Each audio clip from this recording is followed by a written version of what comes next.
I drew a bit more without the video on, and I will turn the video back on with time lapse in just a little bit, but I wanted to talk about a couple of things. First of all, you might note that I don't have much of the hair done, and that's on purpose because I don't want to make my hands so grimy with the graphite that I smear it all over, and because her hair is dark, there's going to be an awful lot of shading in there. Secondly, I am still making corrections, and as I said to the class yesterday, corrections don't mean mistakes in a sense. Yes, there are things you have to fix, but that just shows that you're growing as an artist. No artist is going to do something without ever correcting. So there's going to be things that you think, okay, that's not quite the right size, so I have to change that. And that's been the case, especially on the right-hand side with her jawline. I had it too large, and so I'm having to go back and change. If I didn't do that, it's not going to look as good as it will with the corrections. Thirdly, the right side of the face is going to be in a lot more shadow. A lot of times students are afraid to add a lot of shading because they think that's going to destroy their work. And you might think, oh, I'm going to mess it up. But in actuality, if you don't try and be bolder, it's not going to look as solid and finished. When I was probably a freshman in high school, I was drawing something out of a National Geographic, which was a magazine that a lot of people used for sources back before the internet. And my brother came along, and you know how siblings can be. He's an older brother. And he said, oh, that's not very good because it doesn't look real. And I said, what do you mean? And he said, well, you have to shade darker. And so I decided I'm going to show him. And I did shade the darkest I'd ever shaded. And in actuality, it turned out really well because it looked more solid and more finished. So sometimes you have to have a little push. So I'm trying to push you right now to be bolder and not be afraid of shading.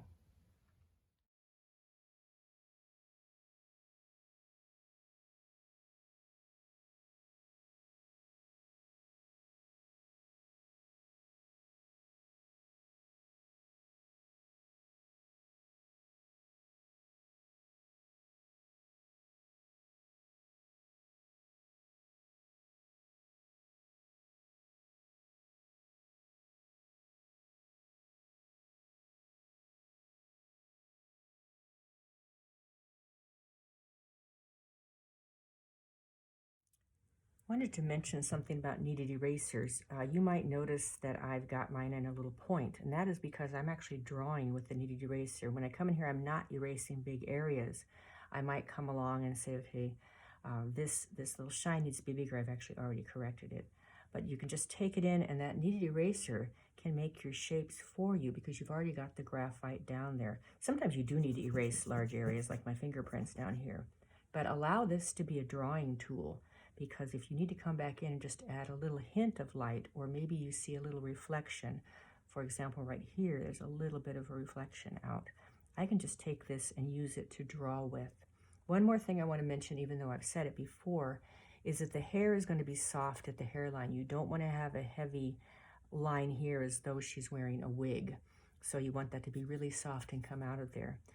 Also, sometimes I just shade to add tone, and that's going to be just a directional thing. But then when I start to refine where I see the bones and the muscle structure, I'm going to go the direction I see that shape. In other words, where she has her forehead here, I'm going to come around here. I'm going to let that pencil shade around that area. So I'm not going to go straight across. I'm going to actually let it go around that roundness of the area. That can actually help you a lot because it can make things look more dimensional.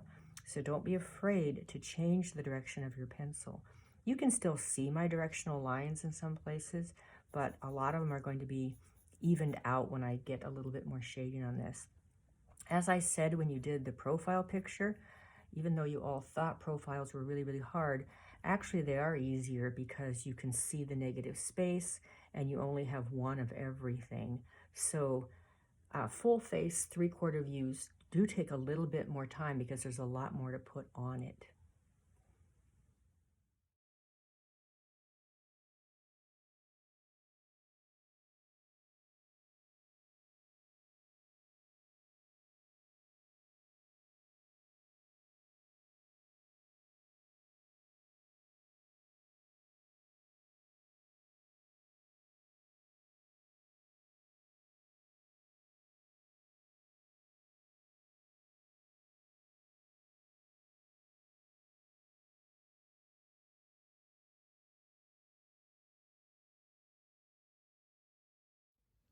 I'm not quite finished with the face yet, but I'm going to go ahead and transition to the hair.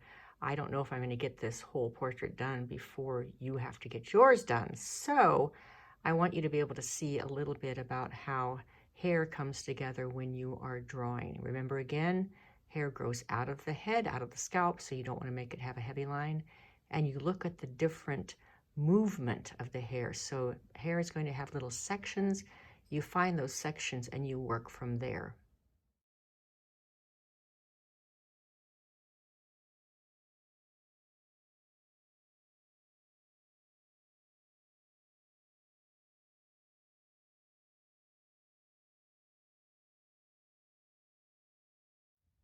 Realized I forgot to say something.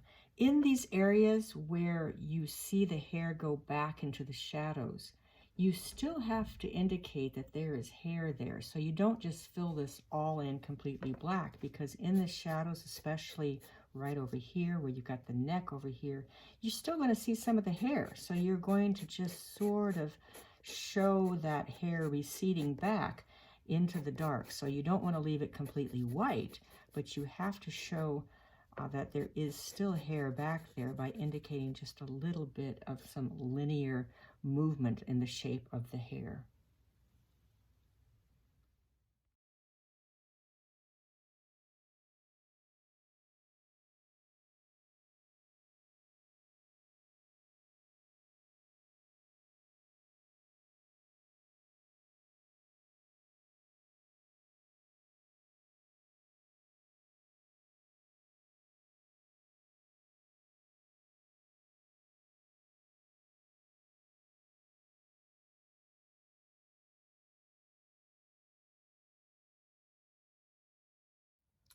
Still not done, but I am going to end this particular section of the video because I think you have enough in it to at least show you how to begin the hair.